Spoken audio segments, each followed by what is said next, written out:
In 1922, the Soviet Union was formed, a new nation that would have a profound impact on the entire globe. It would emerge from the remnants of the Russian Empire after a long and bloody civil war.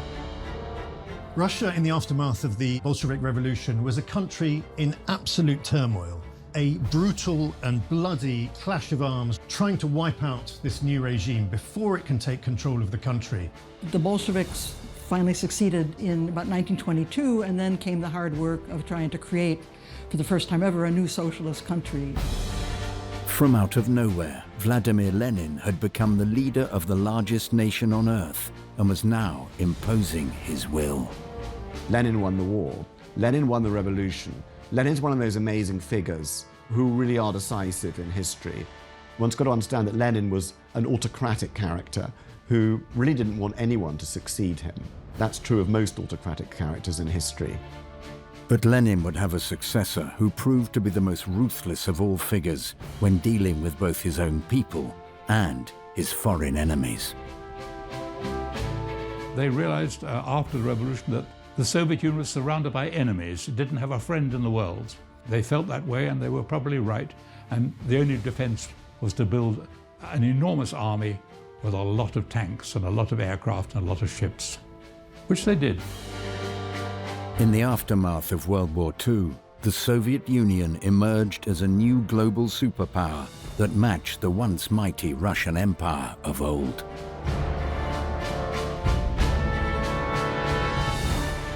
All of us who were then young, we were seeing great achievements by the Soviet Union. They launched the Sputnik satellite, fantastic scientific achievement. They put the first man into space, Yuri Gagarin, fantastic achievement. And so people were saying they saw the Soviet Union as a genuine, comparable competitor with the United States. Now, a century from its formation, the Soviet Union seems to define the whole of the 20th century.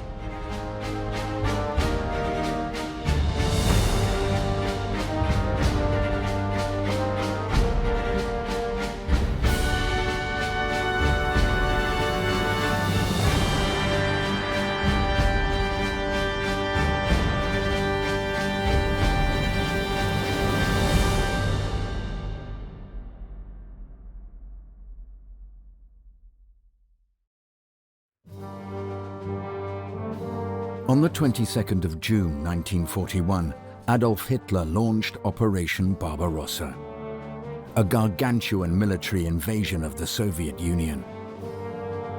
The Eastern Front of World War II had been opened, and for a while, it looked as if the Soviet Union might be doomed. The first days and weeks and months of the German invasion of the Soviet Union were a military catastrophe. But Russia was so vast and Russia's armies were so enormous that even though the Germans keep advancing and advancing, that it's not enough.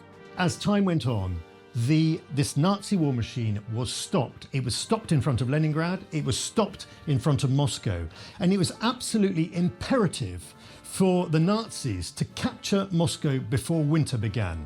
And it looked like they were going to achieve this. They captured notably the towns of Vyazma and Bryansk. These are very close to Moscow. And this happened shortly before the winter set in. And it looked very likely that they would seize Moscow as well. But Stalin ordered that Moscow was to be held at all costs. He saw that this was the great prize for Hitler, and he was determined to ensure that Hitler did not capture Moscow. And so you have this incredible counter-defense of the capital city. It's hard to think of any single occasion when another nation has successfully invaded Russia and come to even the Mongols couldn't get any further than the forests and the bogs. And Napoleon, of course, made some terrible mistakes with the weather reports. Hitler made the same mistake and has said Russia is a very easy country to get into, but an impossible country to get out of. So that was a part of it. There was just unlimited manpower. This was the first time they had a genuine enemy. They'd had false enemies that Stalin invented. Now they had a real one. Amazing achievement of the war was in the first 4 months or so of the war to evacuate heavy industry from Ukraine, which was the city of Kharkov especially, which was going to be under attack, moved hundreds and hundreds of kilometers to safe haven behind the Urals. And within a matter of months, for example, the Kharkov tractor factory was up and running, producing tanks, despite the disruption. How it was done is a miracle. Heavy industry just dismantled, put on trains, moved to the Urals, re-erected and working. And then they produced tanks that were actually superior to German tanks, the T-72, which I think still rolls about today, which shells just bounced off them. The Soviet Union is not the hollow shell that Hitler convinced himself that it was before he launched Operation Barbarossa. This is a vast, fantastically powerful, fantastically motivated country and society which can do things that we have never dreamed of. And so those German generals who had not been frightened by the British or the French or the Poles, suddenly they feel this sense around the heart. They feel, these Russians, this is something far more formidable, far more frightening than anything we've hitherto had to face. And as those winter battles began around Moscow in the autumn and winter in October and November of 1941, even though Hitler was far from admitting it, most of the smartest people in the inner circle of the Third Reich realized that that terrifying iron hand of defeat was staring them in the face. In order to help guarantee eventual victory, the Soviet Union quickly made a new alliance with the Western powers that had once treated it with enormous suspicion. An alliance of pragmatism was formed. Once they met together, in August 1942, Churchill went over to see Stalin, and Stalin was actually at the greatest crisis of the war. Looked like he was going to lose the whole South, the oil fields, Stalingrad, and the Caucasus. Churchill arrived, and they made a sort of deal. They became they respected each other. And Churchill told him that they weren't going to do an invasion of Europe, an invasion of France yet, but that they would ultimately. But for the moment, they had to build trust among themselves. And so the three of them met at Tehran for the first time in 1943. There they really began to build a sort of rapport between the three of them, particularly Roosevelt and Stalin. And they agreed on enough to proceed with the war and to win the war. They decided on conditional surrender and the future shape of what Europe would look like. Here, the chief executives of Britain and the United States met for the first time with Marshal Stalin. They reaffirmed their country's determination to work together in the war and in the peace to follow. The battles that the Soviet Union fought on the Eastern Front were on an almost unimaginable scale and would turn the tide in favor of this new alliance. These battles inside the Soviet Union were on a scale that had never been seen before in the history of warfare. These huge, titanic struggles, the struggle for Leningrad, the struggle for Stalingrad, the massive tank battle, the greatest tank battle in history that took place at Kursk. The death toll in these battles were absolutely enormous. Millions and millions of Soviet soldiers would lose their lives on these battlefields. It was a people's war. The people's homeland was being invaded, and so they resisted. There were partisan groups behind Nazi lines. Everybody, whether or not they had been victimized by the purges or not, or liked Stalin or didn't, they wanted to defend the homeland.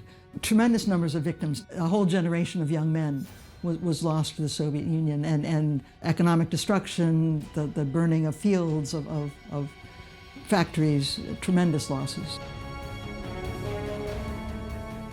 In the beginning of 1945, when it was clear that the Allies were going to win the war, the big three, Stalin, Churchill and Roosevelt, met at Yalta to thrash out a new world order. They were to decide really what was to happen to the world once Nazi Germany had been defeated.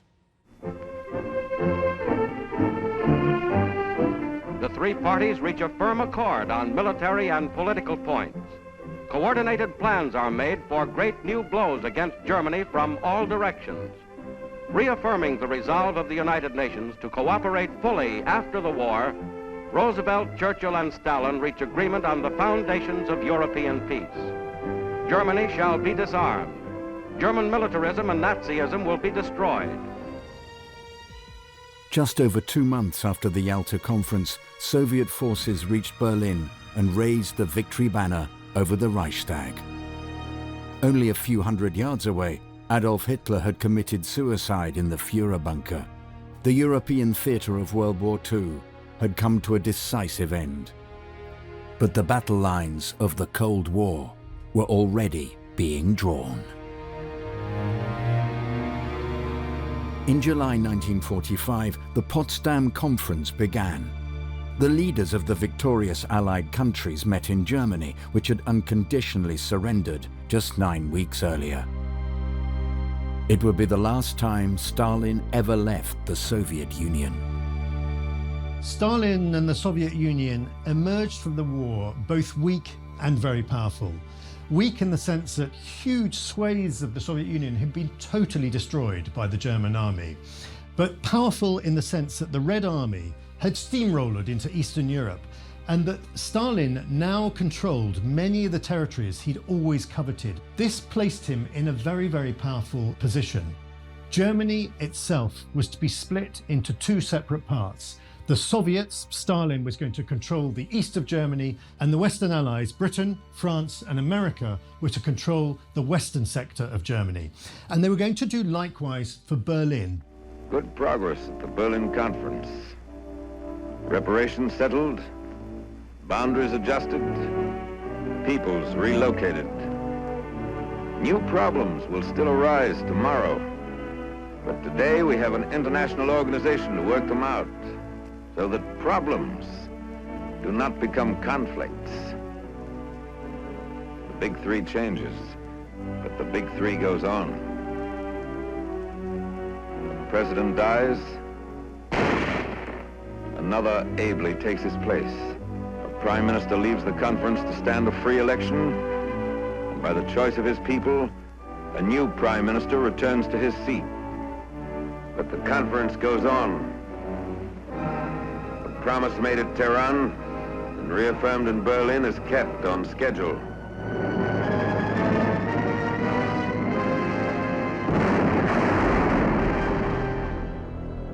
The battles of World War II still continued in the Pacific, and the Soviet Union formally declared war on Japan. But it would not be long before they surrendered following the dropping of the atomic bomb on Hiroshima and Nagasaki. The Allies were now fully victorious in World War II. But things ended very differently for the Big Three. Roosevelt died before the end of the war. Stalin was now stronger than ever, and Churchill feared the Soviet Union's power over Europe. Churchill came out of the Second World War a very bitter man, because he felt that the only national leader who'd emerged from the struggle with exactly what he wanted was Stalin. And Stalin had got his prizes in the Pacific with the Sakhalin Islands and access to Pacific ports.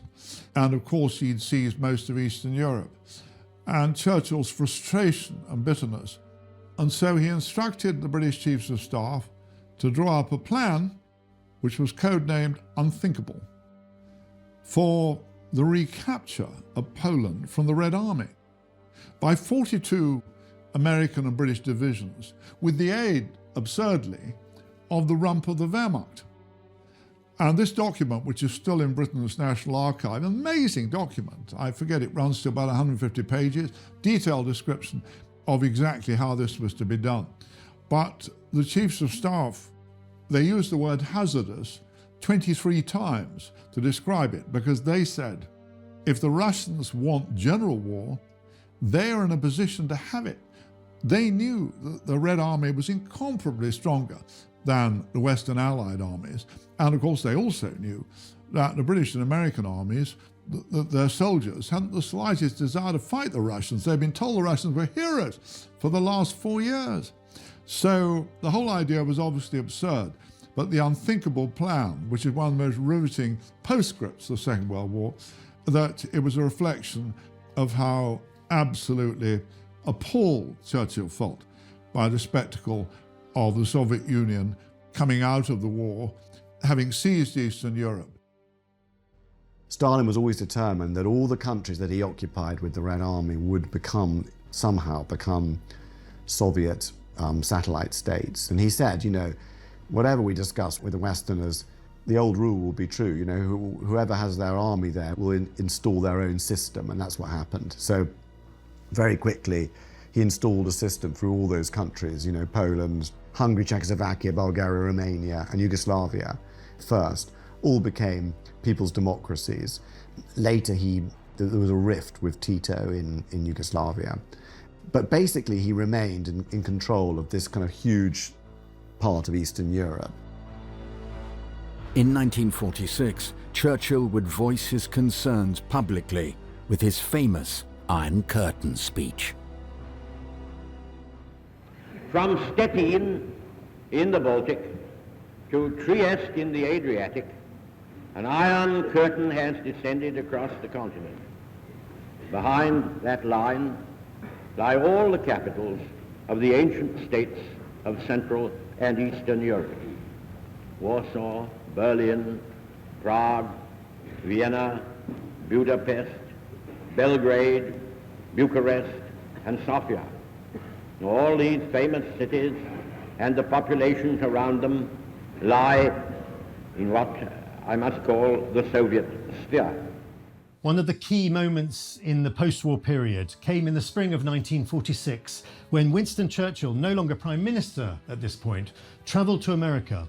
And with President Truman, he went to Fulton, Missouri, and made his famous Iron Curtain speech. He says, from Stettin in the Baltic to Trieste on the Adriatic, an Iron Curtain has descended over Europe. Now remember, at this time, the Western Allies wanted to try and retain their alliance with Stalin. They were hoping that this military alliance that had worked so well during the war could be continued into this post-war period. But Churchill realizes that everything has changed, that Stalin is no longer a reliable ally, and so he makes this speech. It's an explosive speech. It sends shockwaves around the world because Truman, Attlee in England, they're trying to maintain this alliance, and Churchill has effectively lobbed a stick of dynamite into this. Well, Churchill's speech acknowledged what was already happening, that communist governments were taking over in one country after another. There was a lot of suspicion between the East and the West. So the Cold War didn't begin all at once. It was a series of maneuvers and then responses. A big factor in the hardening of the Cold War was the Marshall Plan, inaugurated by the United States, which pledged millions and millions of dollars to rebuild Europe. They offered Marshall Plan aid to the East European countries as a way to entice them to come over to the side of the West, but also knowing that Stalin wouldn't let them accept that. So Stalin saw the Marshall Plan as a direct attack on the autonomy of the Soviet Union, and that led to further repercussions, the formation of the North Atlantic Treaty Organization in response, then the Warsaw Pact alliance in response to that. So there was a gradual closing down of contacts between East and West, and a gradual increase in fear and suspicion. The Soviet Union would launch the Molotov Plan as a response to the Marshall Plan, and propaganda films were dispersed in retaliation to the actions of the United States. In Washington, the Marshall Plan is announced. An aid program for the world? No, for America's capitalists. Truman's new budget? $2.5 billion for social welfare, $21 billion for armaments. Economic and political enslavement of foreign countries, hunger and unemployment in their own country. That's the real Marshall Plan.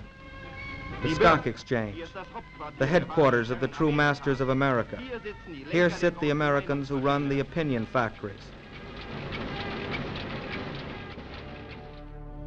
Well, the next thing is to decide whether to make war on the Allies. And they have the atom bomb, and he has not. And so the most important thing is to get an atom bomb. Beria supervised the atom project brilliantly, absolutely brilliantly. It's one of the most extraordinary things. He found all the materials in Germany, the bismuth, the uranium that he needed, got it all shipped. He built special cities to build it in. He gave the scientists luxurious villas, and there was a little book in which the rewards were listed. If the atom bomb worked, what they would get: a nice car, a house, country cottage, and so on, and the punishment they would get if it didn't work: shooting. So there was a great reason to get that atomic bomb working, and it did. And once he had the atomic bomb, then the question was what to do next. And perhaps fortunately for us, the Chinese Revolution happened. And for Stalin, it was more important to help that and start the Korean War than to attack the West again. But certainly in his mind was, why stop at Berlin? Why not go to the Atlantic? The battle lines of the Cold War that was developing across the globe took another dramatic turn when the communists under Mao Zedong were finally victorious in the Chinese Civil War. Now, two of the world's great former empires were under communist rule, and the first true proxy battle of the Cold War would take place in Korea. There is no margin for error when the chips are down, when the bullets and projectiles that fly overhead are real. A situation soon to come in the summer of 1950.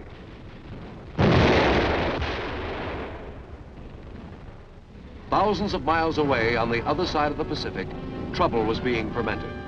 North Koreans, prodded by the communists, were massing strength for a war against the democratic government of Korea, a war which threatened the peace of all nations. 1953 would prove a pivotal year. The Korean War would end in a stalemate, and Joseph Stalin's rule over the Soviet Union came to a dramatic close. On the 5th of March 1953, the Soviet Union announced that its leader, Joseph Stalin, had died. Stalin is dead. The Kremlin's cold stone walls, the eerie face of Moscow, a howling wind and snow adding to the somber picture is the description accompanying the announcement that the most powerful dictator in history has come to the inevitable end. The scramble for power is the next chapter. There were no immediate indications of who would succeed Stalin. Molotov or Malenkov, their names fitted into the pattern of the struggle for Stalin's mantle, as did the name of Beria. As this newsreel went to print, the word had not yet come from Moscow. But Stalin's life was history: intrigue, ruthless ambition, absolute power. Rather like with Lenin, there was no kind of obvious successor to Stalin, and Stalin, like Lenin, believed he was indispensable and no one could succeed him. And that was to a certain extent true, because just as there was never another Lenin, there was never another Stalin. But what he left behind were a bunch of terrified apparatchiks who were used to being under Stalin's thumb. The leading successor, it seemed, was going to be Malenkov, who was a rather fat, young and ruthless apparatchik who'd served Stalin and done a lot of dirty work. Khrushchev was much more dynamic, and no one thought he would succeed Stalin, least of all Stalin, because he was coarse, semi-literate, a ruffian, badly educated, and therefore could never be an ideologist. But it didn't matter, because he seized power and he destroyed really the most powerful person in the government after Stalin's death, who was Lavrenti Beria, long-serving secret police chief and overseer of the nuclear project to get a nuclear bomb, which he'd successfully done. So he arrested him, had him shot, had all his people shot, and really ended the period of kind of brazen terror in the leadership. So there was a competition. Khrushchev was one of these people who appeared to be a clown. One of the reasons that Stalin liked him, he posed no threat. He did as he was told. He was a fellow student of Stalin's wife. He said all the right things. He did all the right things. In the war, he was quite effective. He only put one foot wrong. His son was going to be executed for shooting another officer, but managed to fly a plane into Germany in time and was captured and got back into Russia by escaping. And Khrushchev went on his knees to Stalin and said, "Spare my son." And Stalin refused. I don't think Khrushchev ever forgave Stalin for the shooting of his son.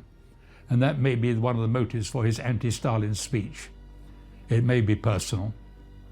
But anyway, that 20th Party Congress, which shook the entire communist world when they admitted that Stalin was a criminal and they themselves had all danced to his tune, that was a very brave thing to do, but it did actually establish Khrushchev in power because it meant he could get rid of his enemies. He didn't shoot them.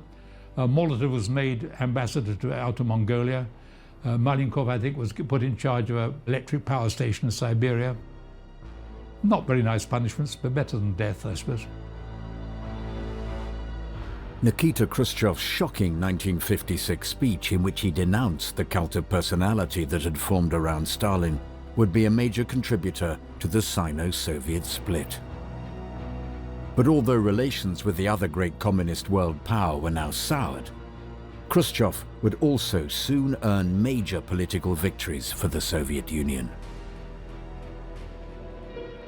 And on October 4th, 1957, a world-stirring event took place.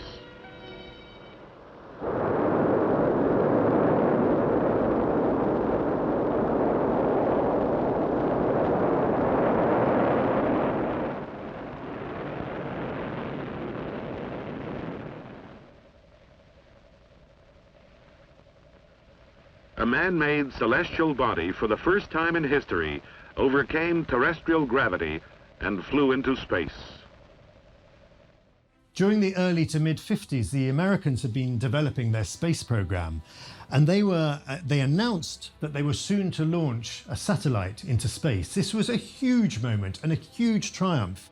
But what did the Soviets do? They had been developing their own satellite as well, and they got there first. This was Khrushchev's great triumph, was to launch Sputnik before the Americans. It was a public relations coup. The space race was one example of a great Soviet success story.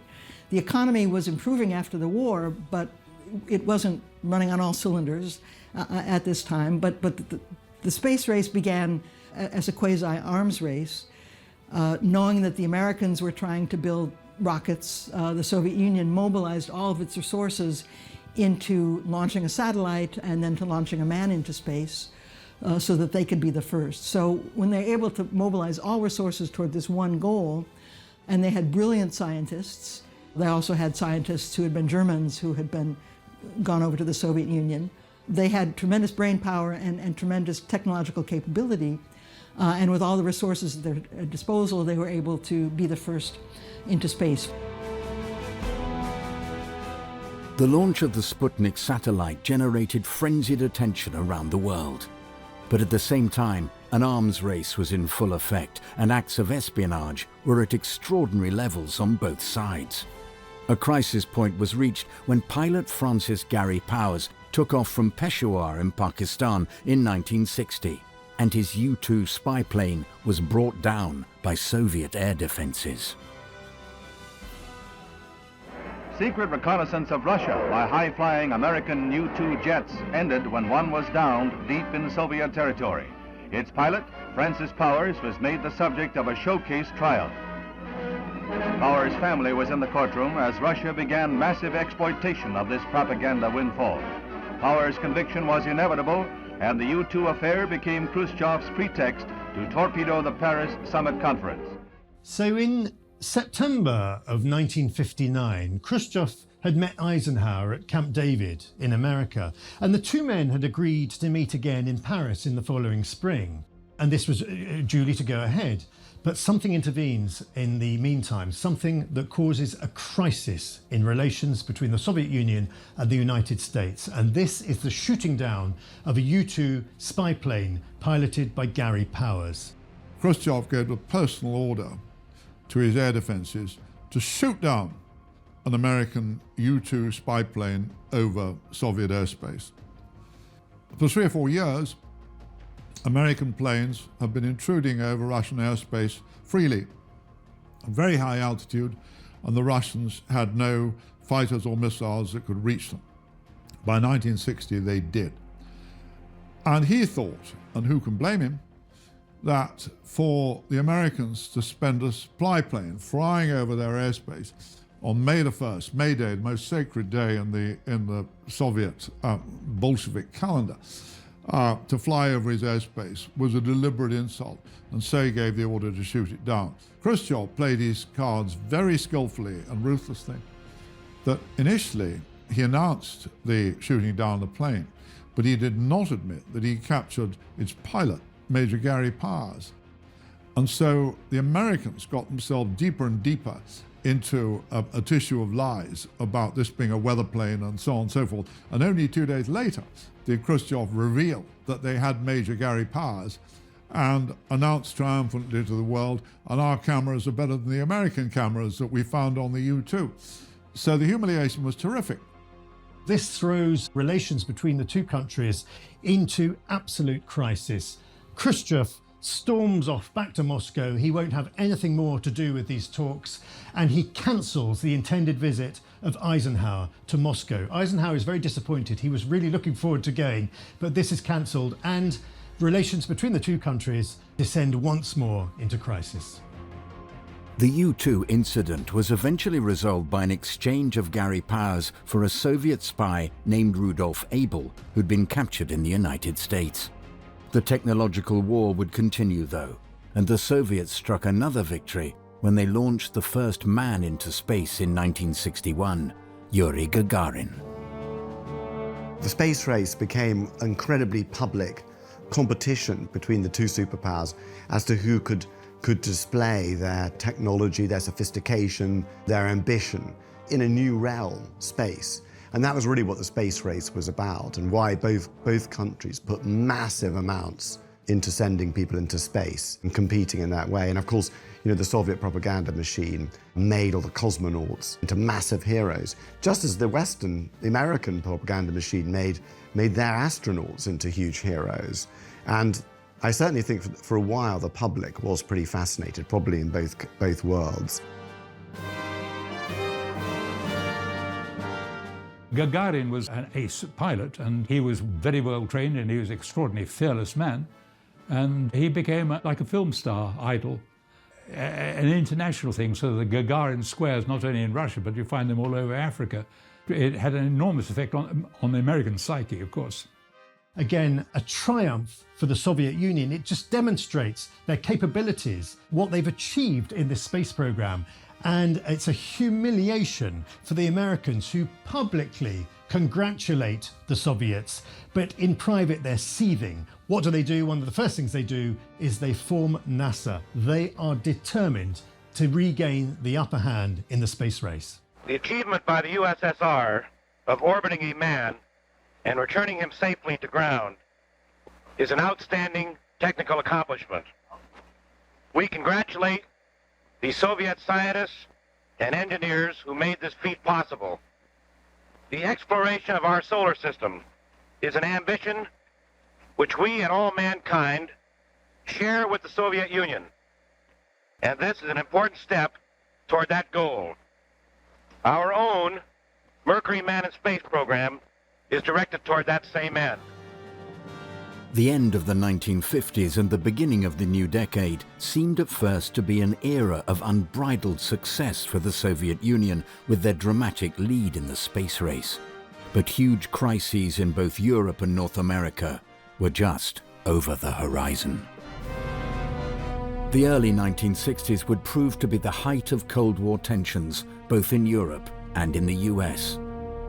A communist revolution had taken place just off America's borders in Cuba, and the Bay of Pigs invasion, intended to overthrow this new government of Fidel Castro, had failed. And in Berlin, where the Allies had converged after their victory in World War II, the Iron Curtain was becoming a literal wall. Khrushchev exercised absolute control over the Eastern Bloc. But at the same time, he was very susceptible to pressure. And one must remember that in the late 1950s and early 1960s, first of all, China was ascendant, as a rival for the leadership of the socialist world. And more, especially in the early 1960s, the Chinese of Mao Zedong were publicly denouncing Khrushchev as betraying socialism. So he had that pressure. And he also had pressure, for example, the East German leadership, who were constantly urging him to take a much tougher line with the West. One of the key troubles in East Germany in the late 50s and the very early 60s was the flood of East Germans who were crossing the border into West Germany. And this had, as its nexus, was taking place in Berlin, where it was relatively easy for East Germans who wanted to move on, who wanted to get on in life, to cross the frontier. Khrushchev saw this as a very real problem. You know, several million Germans had poured over into West Germany, leaving the East German state. And so what did he do? He sanctioned Walter Ulbricht, the leader of East Germany, to build the Berlin Wall. This effectively put a stop to the massive immigration taking place from East Germany into the West. But it also was a PR disaster. It did not look good to have to build a wall to keep your own people in. The East Germans don't seem to have guards enough to plug every hole. When a soldier's attention is diverted by others, a hole is cut in the barbed wire and Khrushchev's face is slapped again.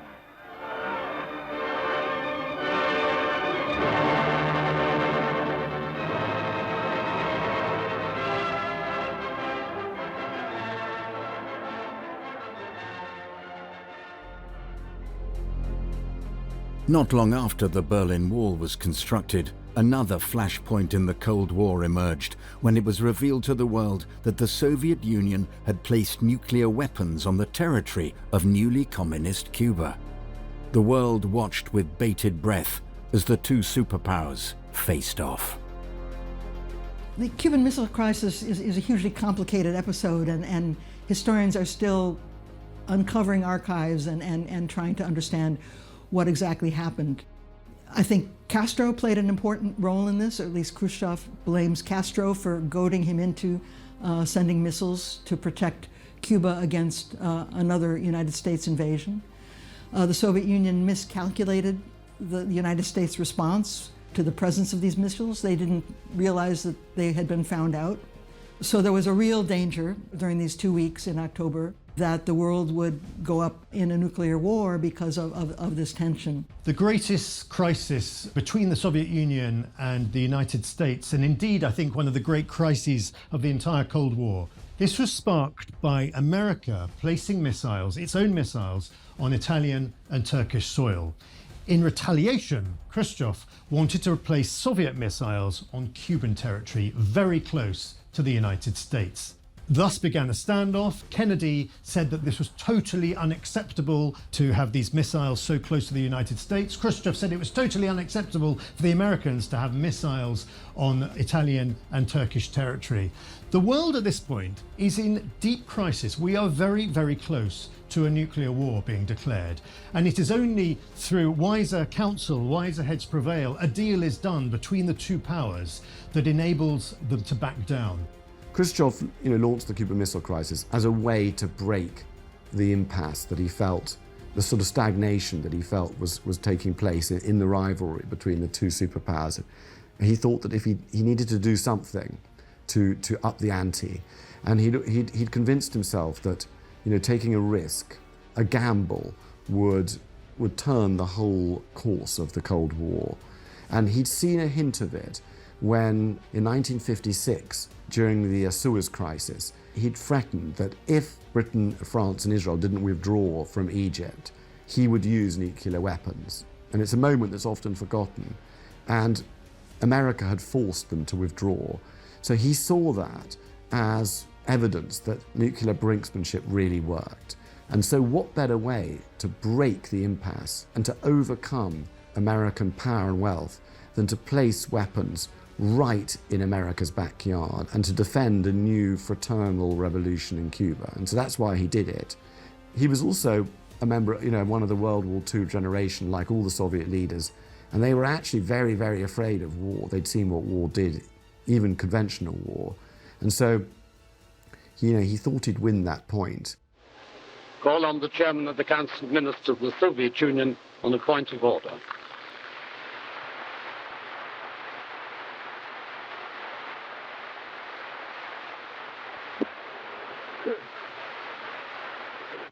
Why, then, this jerk, this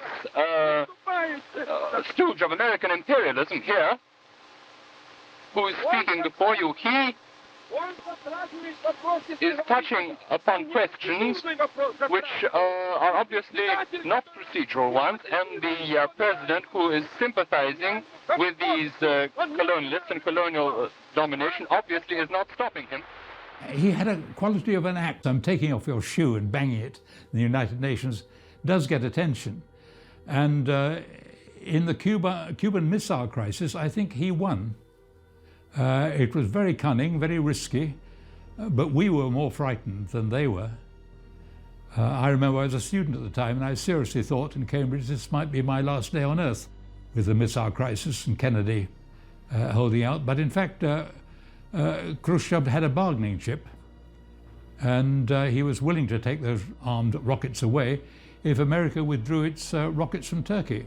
That wasn't made public at the time, but it's clear there was a bargain, and the Soviet Union won it. They had no atomic weapons near their borders as a result. That was one of Khrushchev's great achievements. It was very risky, but I don't think anyone in Russia held it against him. And despite all these expensive intelligence services in the West, nobody fully understood that when Khrushchev threatened to bury us all, when Khrushchev was telling Western ambassadors that he'd earmarked 20 nuclear weapons for Britain, and he was confident that would be enough, that all of this, it was boasting of an almost deranged kind. And Khrushchev thought he was playing a brilliant hand, and Khrushchev thought rightly that he was frightening the West. But what he failed to see was that he very, very nearly overdid it, because he frightened the West too much. The retreat to Moscow. Russian ships steam out from Cuban ports with their decks loaded with missiles the Soviets are withdrawing under pressure from the New World. It's one of the last chapters in the offensive threat from Cuba that led the United States to throw a quarantine around that island and force the Russians to dismantle their medium-range rocket installations. U.S. planes and picket ships have counted 42 rockets on Russian-bound ships. But still unresolved is the question of the jet bombers in Cuba. Castro claims they belong to him and that he will not give them up. The U.S. insists the Russians must remove them before the quarantine will be lifted.